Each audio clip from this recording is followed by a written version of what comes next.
क्षमा। गुरु को दंडवत कोटि कोटि प्रणाम। कीर्तन दाने भृंग को गुरु करे आप क्षमा। नमो गुरु सतगुरु नमो नमो नमो गुरुदेव।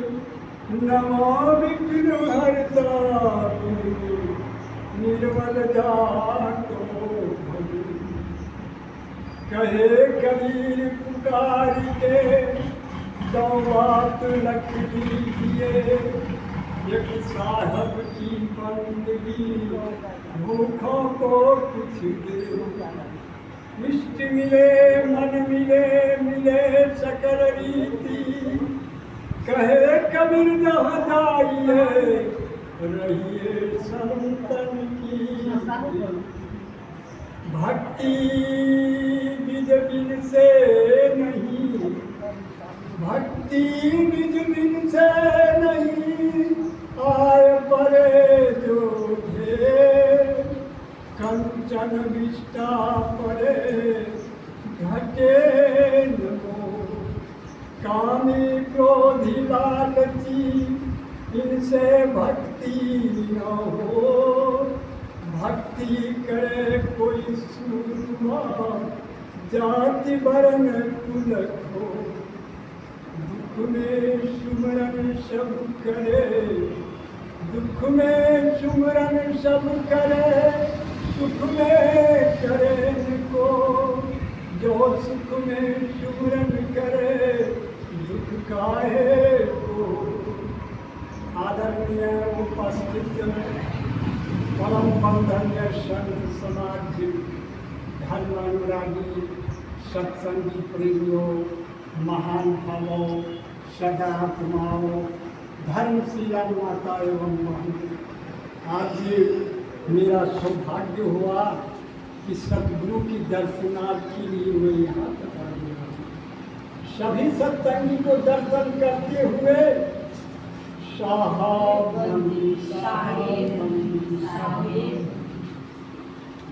सत्संगियों,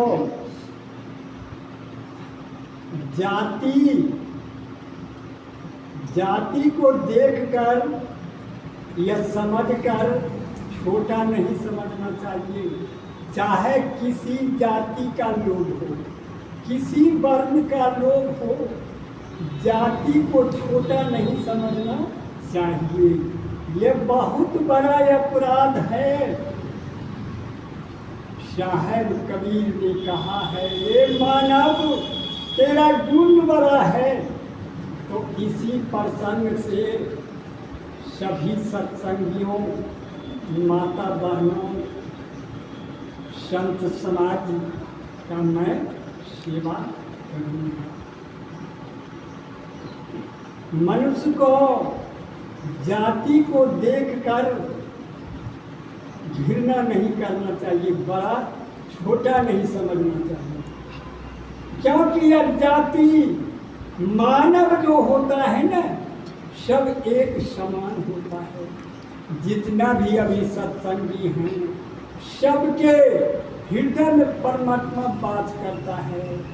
चाहे राजा हो, रंग हो, फकीर हो, भिखारी हो, यानी जितना मनुष्य है रूपी है, सबके अंदर परमात्मा निवास करती है। यही परमात्मा है। इसलिए किसी भी जाति को समझकर छोटा नहीं समझना चाहिए। मनुष्य चाहे श्रेष्ठ जाति को हो, अगर उसमें गुण नहीं है, उसमें गुण नहीं है तो वही छोटा है। अगर नीच जाति के है तो उसमें गुण है तो वही बड़ा है। साहब कबीर इस धरती पर किस लिए आए थे? रविदास किस लिए आए थे? पलटू साहब किस लिए इस धरती पर आए थे? संत महर्षि नहीं, परमहंस महाराज जी धरती पर क्यों आए कि लोगों के जो पास में विभेद है, मतभेद है, इसको मिटाने के लिए, इसको मिटाने के लिए साहब कबीर इस धरती पर, धरातल पर आए हैं।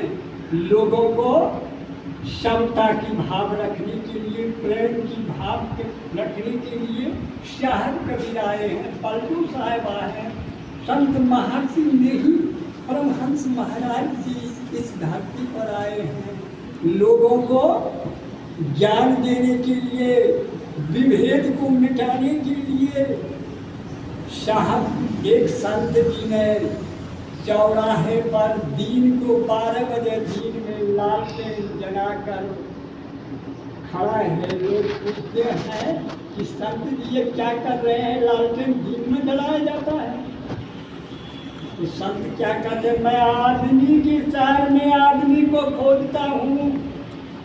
तो अब व्यक्ति जो था ना, कहा पता नहीं चलता ये सब आदमी नहीं है, कहा नहीं ये आदमी नहीं है, ये तो कहते हैं हम हिंदू हैं, ये कहते हैं मुसलमान है, ये कहते हैं सिख है, ये कहते हैं ईसाई है। यह मानव की शरीर में मानव को खोज रहा है, मानव की शहर में मानव को खोज रहा है, यह मानव नहीं है। कोई नहीं कहता कि मैं इंसान हूँ, कोई नहीं कहता है कि हम फल्ला जाती हैं, चिल्ला जाती हैं, ये कहता नहीं कि इंसान है। लोग पढ़ लिख कर बड़े बड़े पोस्ट प्राप्त कर लेते हैं। हमारे ब्लॉक में वीडियो साहब पढ़ लिख कर वीडियो बने हैं, उसका काम कितना बढ़िया है, लेकिन उसका काम जाके देखो घूस लेता है।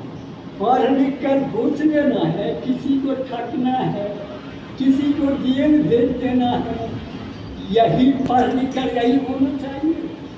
जब तक इस शरीर में आत्मज्ञान नहीं होगा तब तक पढ़ने लिखने से क्या होगा। पोथी पढ़ पढ़ जगुआ पंडित भयान को, 2.5 अक्षर प्रेम के पढ़े तो पंडित हो। पोथी पढ़ने से नहीं होगा। प्रेम की आजकल जो आप देख रहे हैं, सास पुतोह में झगड़ा होता है, बेटा बाप में झगड़ा होता है, भाई भाई में झगड़ा होता है। खगड़िया कोर्ट में जाके देखें, पति पत्नी की झगड़ा, भाई बहन की झगड़ा, वहाँ एकदम भरमार है। क्यों ऐसा होता है? विभेद के कारण। प्रेम किसी के पास नहीं है। अगर प्रेम हो जाता तो मानव मानव हो जाता, क्योंकि सब मानव एक है। सबरी मैया नीच जाति की थी, उसारनी थी। जब उसमें भक्ति आ गई ना तो सबरी मैया महान हो गई। जब तक धरती रहेंगे तब तक सबरी मैया रहेंगे। जब नीच है, कर्म से सबरी मैया बड़ी हो गई। मीरा भगवान कृष्ण की पुजारनी थी, उन्होंने भक्ति किया तो मीरा के नाम अमर है। यह शरीर जो है न क्षण भंगुर है, मानव तेरा गुण टिकाऊ है। अभी हमारे कबीर साहब स्व शरीर में नहीं है, संत महर्षि में ही अपना शरीर में नहीं है, तब उसका गुण टिकाऊ है। जहाँ जहाँ फोटो होते हैं अगरबत्ती जलाते हैं। चाहे मानव जो है, जाति कोई छोटा नहीं होता है, कर्म से मनुष्य बड़ा होता है, कर्म से मनुष्य छोटा होता है। सबरी कितना बड़ी मुसरनी थी, लेकिन कर्म किया बड़ा हो गया। साहब कबीर इस संसार में, साहब कबीर का शब्द जो है विशाल है। इस धरती पर कितनों भी संत आएंगे तो कबीर के शब्द से भीतर रहेगा, बाहर नहीं हो सकता है। जैसे जानवर है ना, हाथी सब जानवर में बड़ा है, उसका पैर इतना बड़ा है, उसका पैर का जहाँ चिन्ह पड़ेगा, इस धरती पर जितना जानवर है उस चिन्ह में अपना पैर रखेंगे तो हाथी की पैर से बाहर नहीं हो सकता है, हो सकता है। उसी प्रकार कबीर जी की शब्द में इतना बड़ा शक्ति है कि कबीर के शब्द में किसी का शब्द आगे नहीं बढ़ सकता है, चाहे कोई हो। मनुष्य जो होता है ना, गुण से बड़ा होता है, जाति से बड़ा नहीं होता है। हे मानव, ये शरीर पर तुम अभिमान करते हो, इस शरीर क्षण भंगुर है। ये शरीर में देख रहे हैं यहाँ कितना बड़ा छोटा है, ये कितना बड़ा काम करता है शरीर के लिए। ये कान कितना छोटा है, इस शरीर के लिए कितना बड़ा काम करता है। और जब ये शरीर से चेतन आत्मा निकल जाएगा तो न कौन छूएगा, न आँख ताकिएगा, न सांस लीजिएगा। तो सत्संगो विचार करें, जितना भी मनुष्य है सबके हृदय में परमात्मा है। आप लोग देवी देवता के चक्कर में पड़ते हैं, जाके प्रणाम करते हैं सबको, हम भी करते हैं, आप भी करते हैं। क्यों डर से करते हैं? अगर देवता की पूजा नहीं करेंगे तो मेरा दुकान ठीक ढंग से नहीं चलेंगे, हमारा काम ठीक ढंग से डर से करते हैं। अगर आपकी घर में माता है उसको देवी मान लो, पिता है उसको देवता मान लो, भाई है उसको देवता मान लो, बहन है उसको देवी मान लो, तो बोलो झगड़ा होगा? कभी कभी नहीं झगड़ा होगा। अगर पति अपने पत्नी को देवी के रूप में देखने लगे तो झगड़ा होगा? झगड़ा कभी नहीं होगा। इसलिए कबीर साहब इस धरती पर आए हैं, प्रेम की भाव को जगाने के लिए आए हैं। अगर प्रेम हो जाएगा तो कोई झगड़ा झांकी नहीं है। कबीर तो इस विवाद को मिटाने के लिए हम आए हैं। सत्संग लोग आजकल जो है ना, सिंह बाघ हाथी घोड़ा किसी से नहीं डरता है। डरता है? कोई नहीं डरता है। डरता किससे है? यह मानव बंदूक लेके खड़ा है, आपको जान मार देगा। मानव का डर है क्या? यही तो मतभेद है।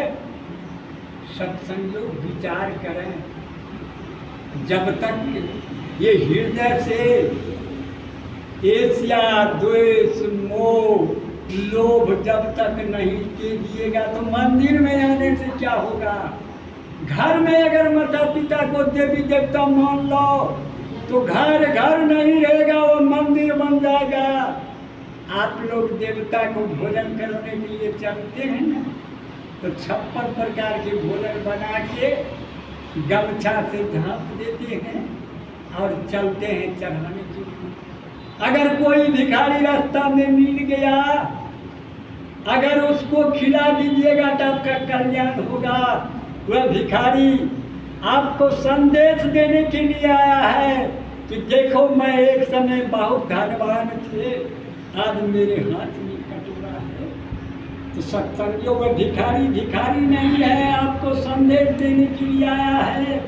एक दिन हो सकता है कि वह कटोरी आपके हाथ में आ जाए, इसका कहना मुश्किल है। अगर मनुष्य में प्रेम की भाव हो जाए, क्षमता की भाव हो जाए, तो लड़ाई झगड़ा होने की कोई जरूरी नहीं। शाहर कबीर कहे हैं, आप लोग मंदिर मस्जिद हरिद्वार बद्रीनारायण में जाते हैं भगवान को खोजने के लिए, क्या हरिद्वार की पुजारी भगवान को बांध के रखे हैं? भगवान बांधने वाला चीज है? यह तो हृदय में रमन करने वाले, सबके हृदय में परमात्मा का वास करता है। अगर ये बात आप लोग समझ जाइएगा तो सबसे प्रेम हो जाएगा, झगड़ा झांकी कुछ नहीं होगा।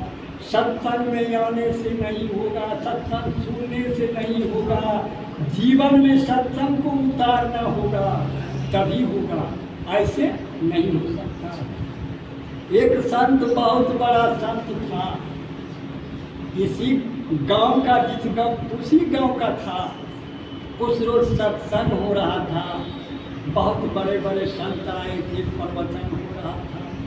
गांव का जो बुजुर्ग संत था न वो नहीं था। दूसरा दिन फिर सत्संग प्रारंभ शुरू हो गया न, तो वो आया।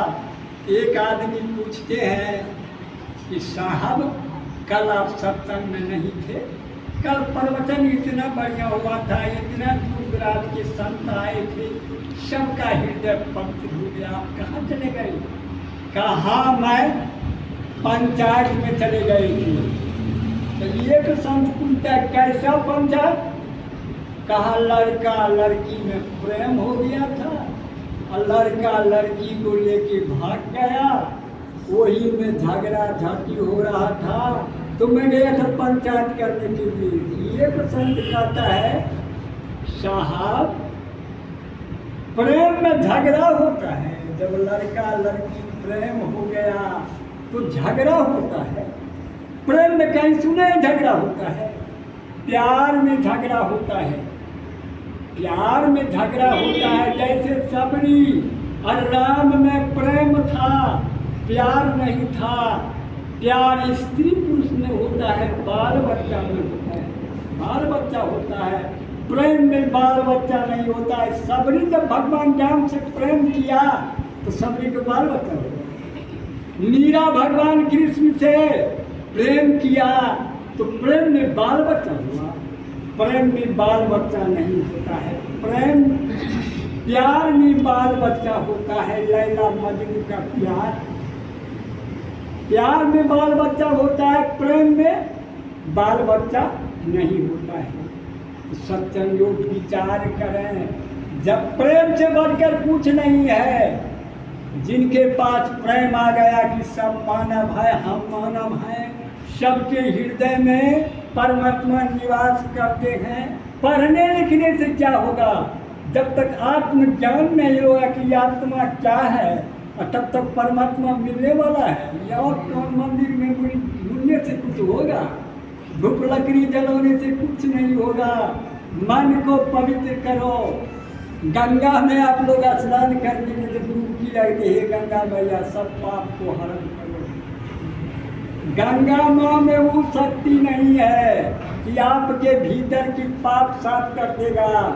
अगर आपके शरीर में गंदा लगा हुआ है तो वह गंगा की जल उसको साफ कर देगा। कपड़ा में कीचड़ लगा हुआ है, गंगा के पानी में खींचोगे तो कपड़ा चमक जाएगा। लेकिन यह हृदय रूप हृदय जो है यह चमकने वाला गंगा में नहीं है। तब यह हृदय को चमकने वाला यही सत्संग है। जब सत्संग में आओगे ना तो एशिया द्वेष मोह लोभ सबको त्यागना पड़ेगा। ये नहीं कि झोला लेके आए, साहब कबीर का आरती होगा, मरैया से परवल खीरा लेके चले आएंगे। कि सत्संग नहीं हुआ। सत्संग सुनिए, जीवन में उतारिए। एक माँ जी सत्संग सुनने के लिए चली गई, सत्संग सुन के आई ना, जब समाप्त हो गई तो अपनी सास माँ को कड़वा तेल गर्म करके रात्रि में देह को पिछाड़ रही। उधर से उसकी गोतनी आई, कहा बहन जी क्या कर रहे हैं? कहा मैं सत्संग कर रही हूँ। जब तक सत्संग को जीवन में नहीं उतारोगे, इस कान से सुनिएगा, इस कान से निकाल दीजिएगा तो सत्संग में आना बेकार है। सत्संग सुनिए, कुछ देर अपना पास रखिए, इन्हें कि सुनिए, यही कबीर साहब के आगू में रख के घर चले गए तो सत्संग सुनने से कुछ नहीं होगा। मन को पवित्र करना होगा। सत्संगियों, कबीर साहब और गोरखनाथ ने शास्त्रार्थ। गोरखनाथ बहुत पहुंचा हुआ योगी है और कबीर साहब तो है, दोनों में शास्त्रार्थ। गोरखनाथ जी काशी गए, रामानंद स्वामी की आश्रम में पहुंच गए। सत्संग का बेड़ा मंदिर खुले रहेगा, सत्संग का बेरा होगा, तब तो दौड़ी पिपरा से संत आएंगे, तब तो सत्संग होगा। दिन भर खुलने का टाइम नहीं होता है, समय नहीं होता कि इतना टाइम में सत्संग होगा। तो गोरखनाथ पहले पहुंच गए, टिकटा उसका 5 हाथ लंबा था, जमीन पर गाड़ दिया और दक्षिण कोना में जाकर आसनी लगा के बैठ गया। जब सत्संग का टाइम हुआ ना, तो रामानंद स्वामी उधर से आए और उसके पीछे कबीर साहब बालक रूप में आए। रामानंद स्वामी उत्तर बगल आसनी लगा के बैठ गया, कबीर साहब उसके नीचे बगल आगे जमीन पर बैठ गया। जब बैठ गया ना, तो गोरखनाथ कहते हैं, स्वामी जी मैं पहले प्रश्न करूंगा, आपसे मैं शास्त्रार्थ करने के लिए आया हूँ, तो पहले प्रश्न मैं करूंगा। कबीर साहब उठ के खड़ा हो गया, कहा नाथ जी पहले हमसे शास्त्रार्थ कीजिए और उसके बाद हमारे गुरु रामानंद स्वामी से करना। तो गोरखनाथ क्या कहा कि देखो तुम बच्चा हो, अभी हमारे साथ बर्ताव करने का तुम्हारा उम्र नहीं हुआ है। गोरखनाथ समझा रहा है दोस्ती होता है बरोबरी में, दोस्ती होता है बरोबरी में। आप हमारे साथ बात करने लायक नहीं है, कब से तुम जोगी बना? गोरखनाथ पूछते कबीर को कि कब से तुम जोगी बना? कहा नाथ जी सुनिए मैं कब से जोगी बना। कबीर साहब ने कहा जिस समय न धरती थी, न आकाश थे, न हवा थे, न पानी थे, तो मैं पूर्ण परमात्मा था। जिस समय गोरखनाथ की गुरु मछिंदर जी का जन्म भी नहीं हुआ था, उस समय से मैं जोगी बना हूँ। गोरखनाथ बिगड़ गया कि छोटी मुंह बड़ी बात। गोरखनाथ सोचा अब यह काम नहीं चलेगा, ये कबीर जो है बात को बना रहा है। कहता है गोरखनाथ का गुरु मछिंद्रनाथ का जन्म भी नहीं हुआ था, तो मैं पूर्ण जोगी था। अब तू गोरखनाथ आग बबुल्ला हो गए। आग बबुल्ला होके 5 हाथ जो चुपटा खड़ा था ना, उस पर पलथी मार के चुपटा पर बैठ गया। कहे कबीर पहले मेरे बरोबरी में या तब हमसे शास्त्रार्थ करना। कबीर साहब कह रहे हैं कि नाथ जी आप आए हैं सत्संगी को सत्संग सुनाने के लिए, ज्ञान देने के लिए कि कार्तिक पूर्णिमा का मेला है, आप स्टेज के ऊपर पर चढ़ गए हैं। आप नीचा उतरिए और जनता को शिक्षा दीजिए, ज्ञान दीजिए, जिससे जीवन कल्याण होगा। ये नाटक क्या कर रहे हैं? चुपटा पर पलथी मार के बैठ गए हैं, मदारी का खेल आप दिखा रहे हैं। जोगी है, गोरखनाथ है, लोगों को उपदेश दो। गोरखनाथ बोला या मेरे बरोबरी में पहले तब हमसे शास्त्रार्थ करना। कबीर साहब कल जोड़ते जोड़ते थक गया, लेकिन गोरखनाथ चुट्टा पर पलथी मार के बैठे हुए हैं। जब नीचा नहीं आया न, तो कबीर साहब खड़ा हुए। कबीर साहब को अपने आप मुकुट लग गया, अंठी कंठी धनुष जो सब रहता है, लाठी छड़ी सब कबीर को लग गया। कबीर साहब जेबी में हाथ दिया, 150 पाउंड का कच्चा धागा जेबी से निकला। किसको? कबीर की जेबी से निकला। कबीर साहब ने क्या किया? वह कच्चा धागा को छोर को पकड़ा और वो जो गुल्ला था ना उसको फेंक दिया ऊपर। वह इतना ऊपर चला गया, सब सत्संगी ऐसे करके देख रहे हैं, कहीं पता ही नहीं चल रहा। कबीर साहब ने क्या किया, उस सूत को दोनों हाथ से पकड़ के जाते जाते इतना ऊपर चला गया, वहाँ पलथी मार दिया, कहे गोरखनाथ जी आओ मेरे बरोबरी में, तब हमसे सतराज करना। गोरखनाथ चिट्टा पर से ताकता है, तो आकाश में है, पलथी मारे हुए। आप गोरखनाथ क्या देख रहे हो, मेरे बरोबरी में आ जाओ। ऐसा कह रहे हैं, गोरखनाथ उछला, 17 बार उछला ऊपर जाने के लिए, जमीन पर गिर जाती थी, सक्सेस नहीं हो सका। तब गोरखनाथ कर जोड़ के कहते हैं, कबीर साहब आप कोई साधारण आदमी नहीं है, अवतार पुरुष साहब आवे नीचा। आपको समझ गया कि आप कौन देवता हैं। कबीर साहब नीचा आए, गोरखनाथ पूछते हैं कि आप कौन देवता हैं, कौन भगवान हैं। कहा गोरखनाथ, जिस समय तुम अवधू का मतलब होता है साधु संत का भाषा है, यह बिस्टी पहने रहते हैं पर देह पर वस्त्र नहीं आता है। कबीर साहब ने कहा अवधू समय में, अवधू भेष में जो जिस समय तुम परमात्मा को भज रहे थे, उस समय में अलख निरंजन था। अलख निरंजन का क्या अर्थ होता है, उसका कहीं ठिकाना नहीं है। अलख निरंजन गोरखनाथ समझ गया, अब बात बनने वाला नहीं है। कहा कबीर जी हमारे पास में एक विद्या बच गया है, उसका मैं प्रयोग कर रहा हूँ। हम नदी में मछली बनकर धरती में समा जाऊंगा।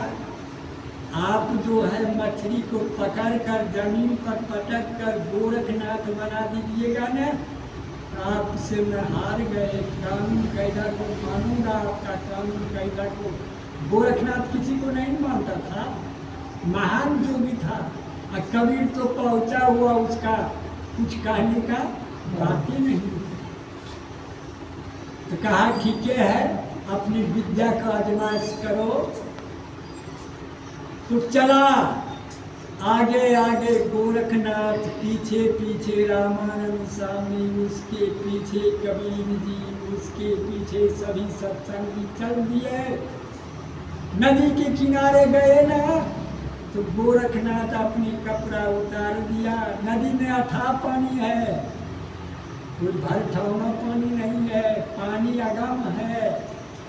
किनारे पर सब लोग खड़ा हो गए। गोरखनाथ गए ने कपड़ा खोल के, तो इधर उधर पानी में ऐसे वैसे हाथ जोड़ किया, अब समा गया, मछली बन के समा गया। अब कबीर जी उसको ऊपर करेगा। कबीर जी कपड़ा खोला और हाथ जोड़ ऐसे ऐसे धरा। कबीर जी डुबकी लगाया ना, तो मछलिया को पकड़ लिया। मछलिया को जब पकड़ लिया ना, उसको जमीन पर पटक दिया, गोरखनाथ बन गया। बोलिए सतगुरुदेव, कितना बड़ा शक्ति है, इसका परीक्षा लेना बहुत बड़ा मुश्किल है। सत्संगियों, जब तक अपनी हृदय को पवित्र नहीं करोगे, पवित्र की धोने धकारने से सामने लगेंगे। ये एशिया दोष मोह लोभ मोह इधर करने वाला चीज है, ये भीतर में सबको है। आजकल लोगों का दुख देखना चाहता है, सुख नहीं देखना चाहता है। किसी को सुखी नहीं देखना चाहता है। एक शंकर भगवान का पुजारी इतना बड़ा तपस्या करता था कि भगवान शंकर खुश हुए। कहा भक्त बोलो मानो, क्या मानना चाहते हो, मैं देने के लिए तैयार हूँ।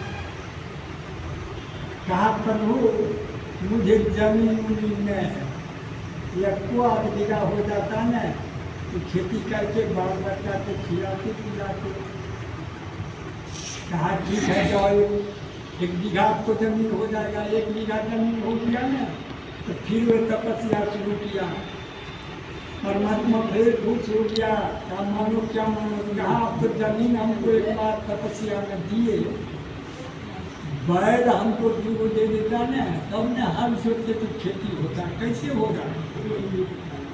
तो परमात्मा ने कहा देखो आपको 1 जोड़ बैल देंगे ना, तो पड़ोसी को 2 जोड़ा बैल हो जाएगा। इसको 1 जोड़ बैल दिया, बगल में उसका पड़ोसी ने 2 जोड़ा बैल हो गया। अभी कहता है कि पूजा पाठ करते हमने मिश्री बादाम खाना चाहिए, तो उनको तो रसगुल्ले मिल रहा है, अब तो बड़ा मुश्किल है। वे सोचने लगा, फिर तपस्या किया, तो कहा प्रभु आप तो बैल दिए, खेती दिए, बहुत अच्छा की बात है, घर में ये घर हमको पक्का की चाहिए। कहा बहुत अच्छा की बात हो जाएगा, ये जान लो आपको 1 महला हो गया ना, तो पड़ोसी को 2 महला हो जाएगा। वरदान दिया, उनको 1 महला घर हुआ, पड़ोसी को 2 महला हो गया। अब तो सोचने लगा कि बड़ा मुश्किल है, तपस्या हम करते हैं, भगवान से वरदान हम मांगते हैं और उन्हीं को दुगुना हो जाता है। कैसा परमात्मा है, क्या करूं। पूरा मन में विचार कर देखिए लोभ का परिणाम क्या होगा। लोभ उसका बढ़ते जा रहा है, लोभ विनाश का कारण है। इसलिए शरीर से जब तक लोभ मोह को नहीं निकालिएगा तो कल्याण होने वाला नहीं है। सत्संग सुनने से कुछ नहीं होगा, सत्संग को जीवन में उतारना होगा। तो वह सोचने लगा अब क्या मांगू। वह भक्त ने तपस्या करके कहा प्रभु हम पर खुश हैं न, हमको ये काम के अंधा बना दिया। अब भक्त को ये काम के अंधा बना दिया। इनने जो सब समाज था 2-2 लोग चौपर दीवार को खखोरने लगा, लड़ाई झगड़ा होने लगा। का पता लगा कौन ऐसा व्यवहार किया, तो पता लगाया तो कहा यही जो संत है न यही खेला करता है। सब मिलकर इसको मानिए दिया। बोलिए सतगुरु महाराज जी की जय। तो मैं इसी के साथ और बढ़ाने आ गए, इसी के साथ मैं अपना वाणी का विराम दिया। बोलिए सतगुरुदेव की जय। सतगुरु कहिए, उसके बाद फिर हम कहेंगे चिंता के बारे में।